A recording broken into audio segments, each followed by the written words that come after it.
Watch the show on youtube.com/Sactown Sports 1140. Or listen on the Sactown Sports app. I never thought I'd say this, Robot Styles. I'm, in a way, sorry to see the driving those YouTube numbers up. Alan is doing the robot.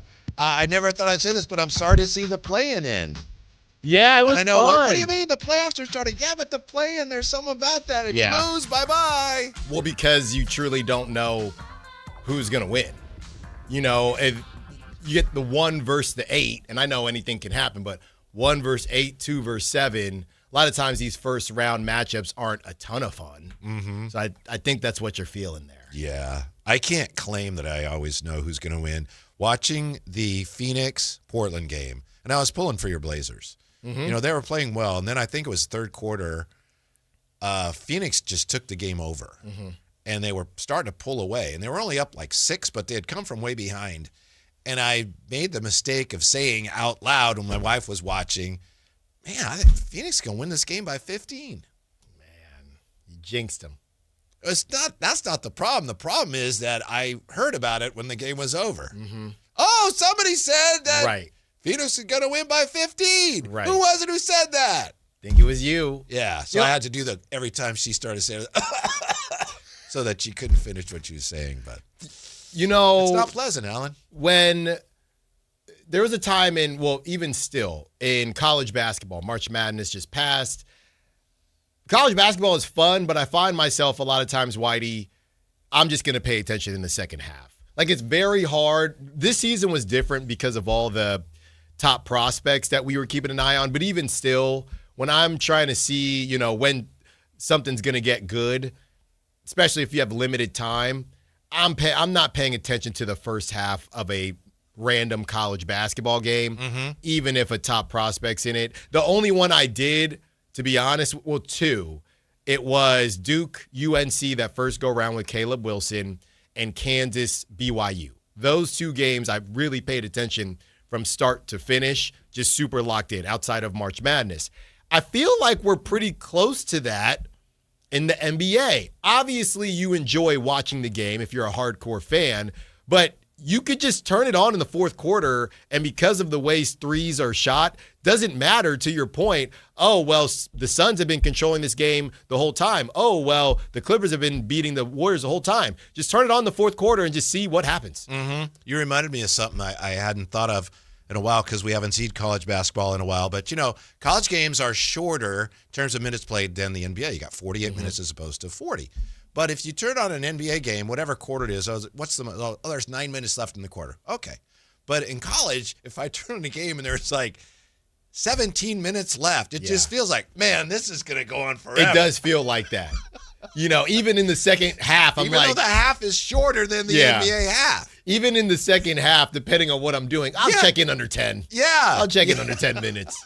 But it goes fast, though. You'll do that, and then you'll turn it back on. There's 7 minutes left. I know. Yeah. Yeah. But I just thought about that, you know, obviously, especially when you don't have a rooting interest, unless you know, are just locked in at an establishment or just at home enjoying yourself. I do feel like a lot of people are like me and just say, I'm just going to tune in the third, fourth quarter, in the second half, and really the fourth quarter. Because it's either already over or you're going to see a good finish. I heard somebody today somewhere saying that, you know, you get Ja Morant, it's kind of like when the Kings acquired Chris Webber. And sure, there are on the surface a few similarities, but it's really not like that at all. And I don't know that it's going to happen. But Chris Webber was 24, and he was at the height of his powers. Yeah. He wasn't even Chris Webber yet, but you knew what he was capable of. Ja, I think the concern is that he's never going to be what he once was because of all the injuries. Yeah. So I think that is a comparison that makes me angry, and I don't agree with it. No, I would agree with you more so. I mean, Ja is about to be 27 in August. Yeah. And he is a 31.1 career three-point shooter. This season he shot 23.5%. I know. This year you could almost throw out. I'm okay with that. He played 20 games. He was unhappy. The coach didn't like him. The numbers were bad. But even last year, his numbers have been coming down, and his availability has been coming down. So his last All-Star season in 2022-2023, he played 61 games. After that, in 2024, he played 9. Then he played 25. Then in 2025, he played 50. And I hope he's fine. And then he played 20. But I feel as if I wouldn't give up on Ja. Very funny, Whitey, and I don't know how often this happens. I know that the Kings spoke with Kuminga in some capacity. I would want to have a conversation with him. Because to me, with Ja, he's athletic enough. If you sat there and they locked you in the gym with lethal shooter, I think you could be as good of a three-point shooter as De'Aaron. I don't think that's ridiculous. I don't know, and you'd have to be because I don't know how long you're going to be able to jump out the gym. He had one. Do you have his numbers there? Was it his second or third year? He had a good year shooting a 3-ball. His third year, he shot 34%, 34.4. Yes, that's not great. High. But for that's him, his that was career improvement. high. And then, yeah. So to me, I'm not completely against it if you're, going to be able to move on from Zach LaVine. And in my opinion, this is what I've been pushing. If they're saying no to the first rounder, cool. But I need that second round pick because I know you got 2 first rounders. So just give us the second rounder at least, and we can go from there. Whoever, give us slow-mo, whoever you need to, and go from there. But I need to have I still have worries about Ja on the floor as far as his health, but I need to have a conversation with him. And if you're Scott Perry, I know on the interview yesterday, Jason had asked about how important are interviews for the draft picks. I'm dang near treating Ja like a draft pick. If we're going to do this, I need to know that we're going to get, even if you're declining, Whitey, it's only 2 years. These 2 years, you're going to come out here to prove the haters wrong and show that you're not declining. Because Matt George, just real quick, he just has a straight-up Zach LaVine for Ja Morant trade, and he asked the question on X, yay or nay. And to me, I need at least a second-round pick. I need to have a conversation with Ja if we're going to do this. He would be, you said he'd be like a draft pick. He'd be like a Trent Baalke 49er draft pick because he's hurt all the time. I mean, those last 3 years, guys, not great. But didn't we hear last year at the deadline that Ja did not want to come here? That's what we heard. But at that time, you can not want something when you think something else is available, right? Yeah. At that time, that was the Miami smoke and those rumors. So if he's choosing between Miami and Sacramento, okay, I can understand where Ja's coming from. But when that went away, we didn't hear anything after that. Everything that everybody says, I'm choosing my words carefully here. I know I heard somebody call into Matt Kayla today saying that, he's a cancer. It was Doug, I think. Doug, who calls all the time. And I understand that. I know a lot of people feel that way about Ja. And of all the things about Ja coming here I'd be concerned about, that's barely even on my list. The team would look into it. And if there were no concerns, I'm just not worried about that. Yeah, and I think that's it was wrong. He was wrong, but I just think it gets a little overblown. And I gotta try to remember exactly when everything went down, but it's at least 2 years removed, maybe more than that. During this whole time, he's a father, right? And he's, from everything that we've heard, has been a fairly good father from what we've seen. His, daughter's on the court with him a lot and things like that. I just say all this to say I'm not who I was 3 years ago. I don't think anybody is who they were 3 years ago. If he is, again, that conversation you need to have, are you taking the steps to try to improve in that area where you had some issues? Yeah. But what you're saying is you got to hit at least 4 of my 6 pillars, right? You got to be business oriented. We got to make this money. We got to be defensive minded, business oriented.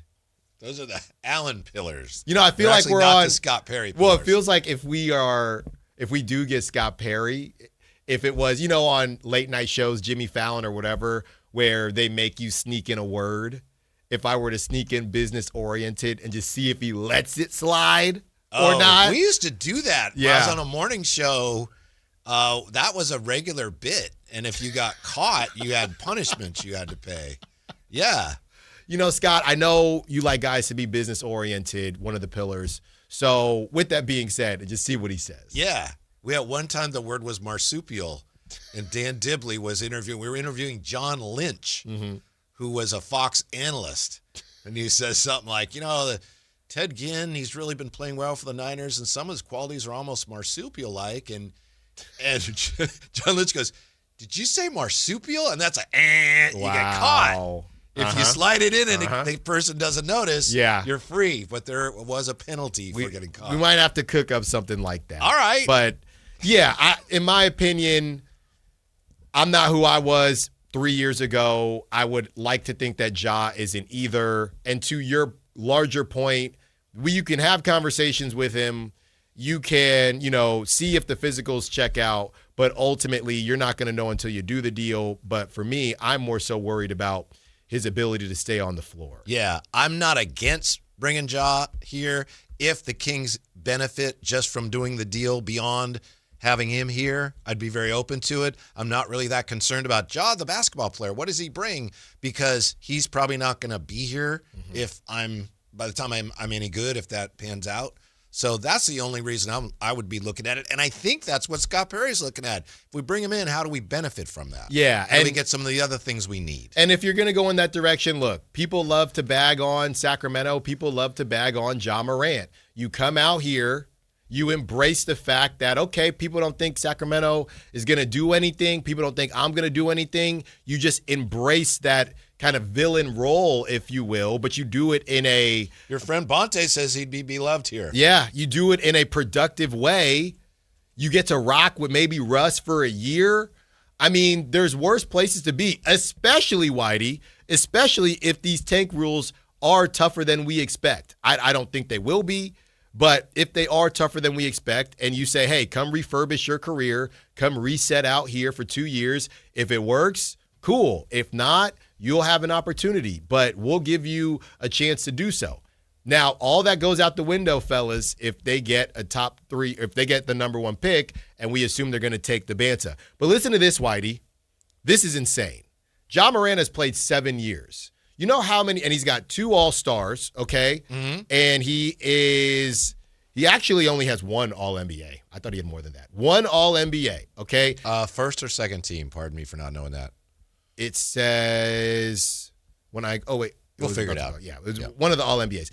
And that year it was 2021, 2022, right? So that's when Dylan Brooks referred to what the Grizz had as a dynasty. Literally talks about their dynasty. And one of the times where it was, I'm not worried about anyone in the West or whatever he said.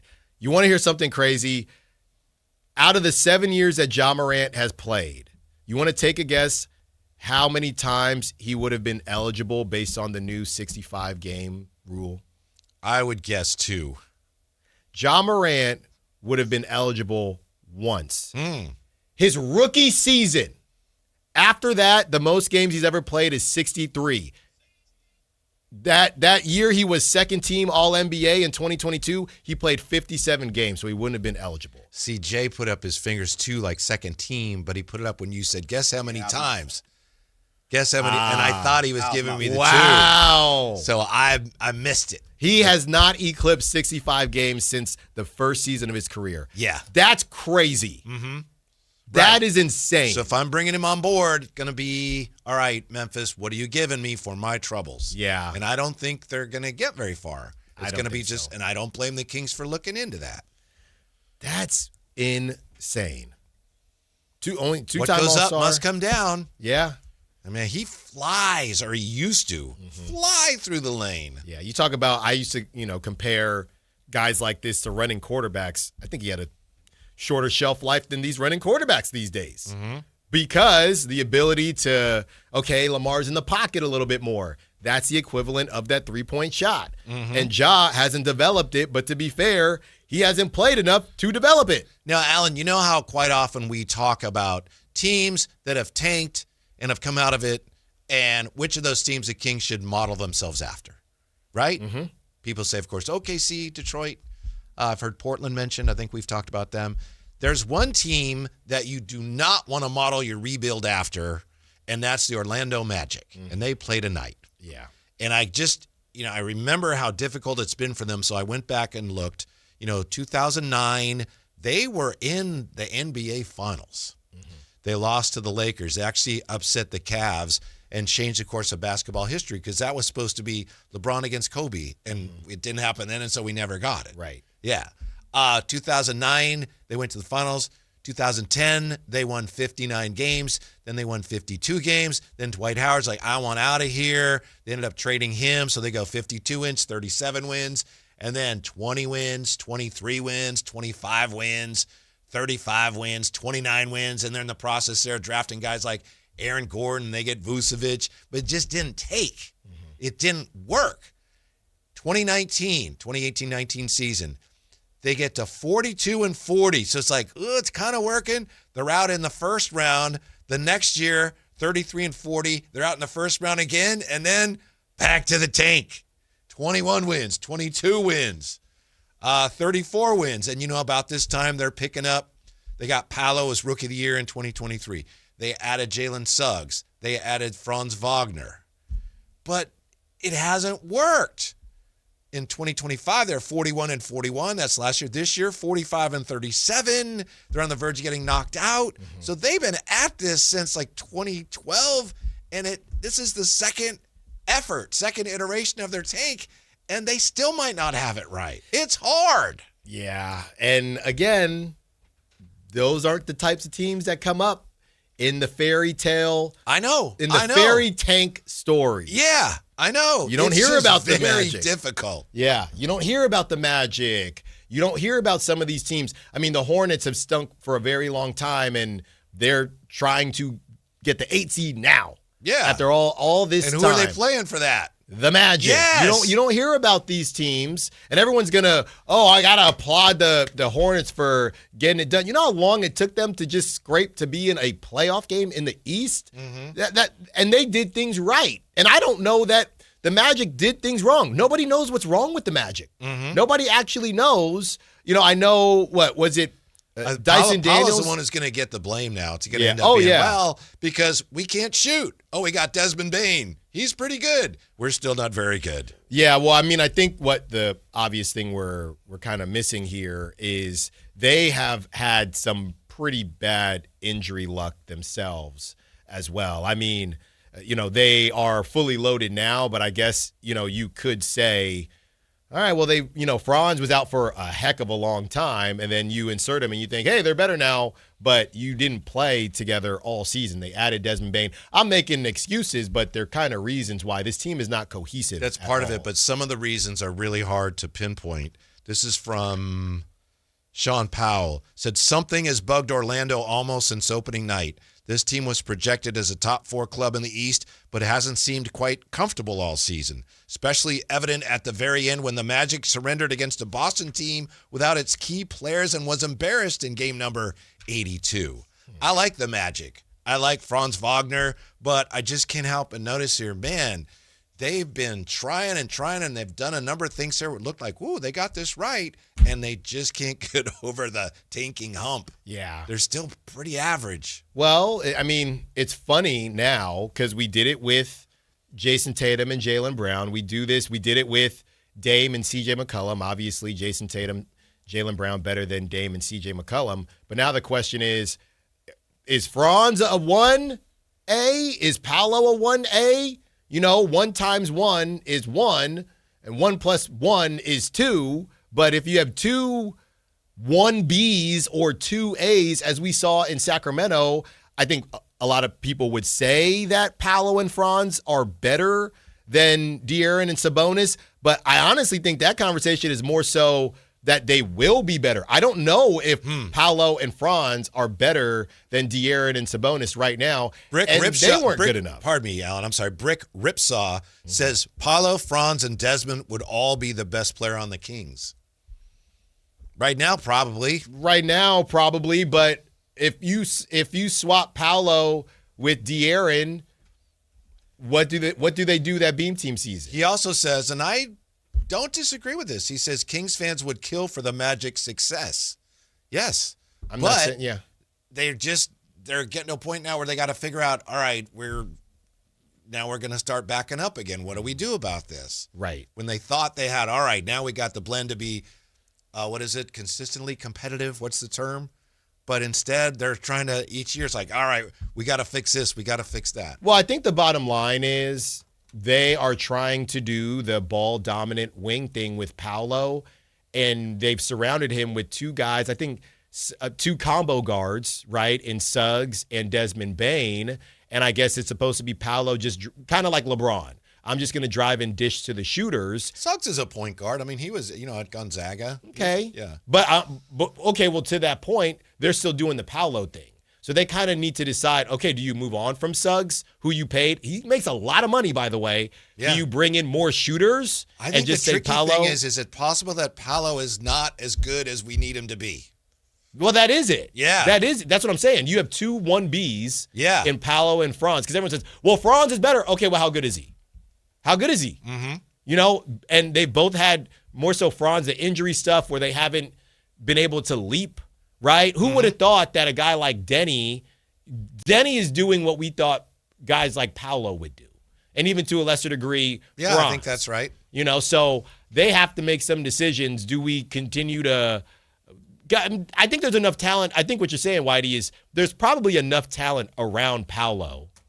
So you got Franz, you got Bane, you got Suggs, and you can't do anything. Maybe it's the engine. It's not the rest of the car. It's the engine. If they lose tonight, they very well may. This season will be a real disappointment for them, considering how much they gave up to get Desmond Bane. Yeah, and the money that's on the books, I think this is what happens now. Okay, this is Jamal Mosley's fault. Right? Because we still want to believe in Paolo. We paid Paolo. We paid Franz. We just traded for Desmond Bane. So now they won't move anybody, Whitey. I think they'll say we need a new coach. You're probably right. 2 more years, then let's see what they do. If it hasn't moved, maybe Paolo. What is it about being drafted with the top pick for the Magic that you just never reach your ceiling these last couple years? Because now, what, in a couple years, are we going to be looking at Paolo like Aaron Gordon? Hey, go to a team and go be a number 3 and have a great career. Yeah, Shaq's on the phone. No, I said recently. You did. I reared it back. Come on.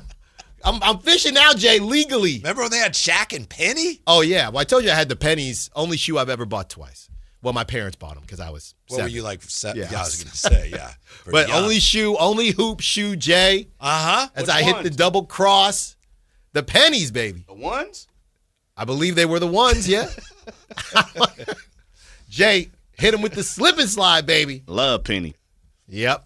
But as of late, those top picks, they just hit that wall. And here's the problem with the lottery reform and how it might impact the Kings. It's hard enough under the current system for some of these teams like Charlotte and Orlando. And they've improved. But look, whoever loses tonight, it's going to be like, oh, man, same old story. Disappointing season. Now you got the Kings, and they're trying to climb out of that muck. And how do you do that? You do it through the draft. And if they're going to further water things down, making it even harder for bad teams to get the best picks, Yeah. it's not going to be easy, Alan. Just listen to this, Whitey. All right, I will. I always do. Paolo, Franz, Jalen Suggs, Desmond Bane. Then as everybody out here, the Kings, oh, man, we keep missing. Tristan Da Silva, that was the Devin Carter year. Chris Watkins, that was one of his guys. We should go get, and he's looked good this season. He's a good German. So they hit on Tristan Da Silva, I'd say, to a certain degree. Anthony Black was having a breakout season. He struggled with a couple injuries, but, over the offseason, Alan, how do we get Anthony Black? Man, I think he's untouchable. So I don't know if there's any conversation with Keegan or whatever. They have some young pieces that they have to decide, are we going to try to rework this with Paolo and move off of our young pieces? You're right. They're running into a timeline question. Yeah. So give me Anthony Black for Keegan Murray. There may be opportunities there. And let's go to work. Wait, just straight up? The money doesn't work, but Jay, come on. I'm talking about the premier pieces, Whitey. We don't have to do the logistics. I was starting to get excited. Trade Keegan for Anthony Black. And Tristan I'm like, Da that's all Silva. you got? Give me Tristan Da That's Silva. worse than your squirrel story. No. I'm so glad. I'm so glad it all laid out the way it laid out, just for you, Whitey. Anthony Black, Tristan Da Silva for Keegan Murray and whatever. Can I get a first round? 27? That's fine. 28. I need a first. It ain't, maybe it ends up being I think you're right. The coach is the one who's going to take the fall if this thing year. doesn't go well. Yeah. We will come back with a look at Kings rookie grades. Hey, rookie grades are in from one of Alan's friends at was it B&R? Mr. Greg Swartz. Yeah. Yes, sir. I was like, oh, yeah, that's my guy. Yeah, that's my guy. We can get him on. Jay's doing a lot of hard work. But you don't like the way Memphis's rookies were graded, it's just it's a little much. All for right, me. we'll look at that next. Sactown Sports. Happy Friday. Stay up to date on Sacramento